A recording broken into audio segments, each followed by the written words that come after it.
बिस्मिल्लाहिर्रहमानिर्रहीम। अस्सलामुअलैकुम। आप देख रहे हैं K92 न्यूज़ और मैं हूं आपकी मेज़बान तस्बीहा मजहर। शामिल करते हैं आज की अहम खबरें।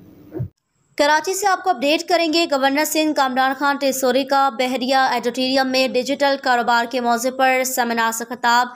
दुनिया के तरक्की याफ्ता ममालिक की फहरिस्त में शामिल होने के लिए हमें डिजिटल दौर को अपनी ज़िंदगी में शामिल करना होगा। डिजिटल कारोबार के हवाले से सरगर्मियाँ और आगाही खुशाइंद बात है। आने वाले बरसों में मार्केटिंग की सरगर्मियों का बेशतर हिस्सा डिजिटल मार्केटिंग में ढल चुका होगा। दुनिया भर में टेक्नोलॉजी में इतनी तेज़ी से तरक्की और तब्दीली हो रही है कि हर चंद हफ्तों में नई टेक्नोलॉजी मौजूदा टेक्नोलॉजी को अक्सर मुस्तरद कर देती है। जदीद टेक्नोलॉजी से आगाही ज़रूरी हो गया, वरना इस डिजिटल इनकलाब में हम कहीं बहुत पीछे रह गए हैं। दुनिया भर में आर्टिफिशियल इंटेलिजेंस अपने जोहर दिखा रहा है। ई कॉमर्स ने ऑनलाइन बिजनेस के जरिए आसानियां पैदा कर दी। मार्केटिंग बिलबोर्ड्स जिसे निकलकर डिजिटल हो गई है। सोशल मीडिया अब मार्केटिंग मैदान बन गया। इल्म से बड़ा कोई हथियार नहीं और इसी हथियार के जरिए हम तरक्की याफ्ता कौमों में शामिल हो सकते हैं।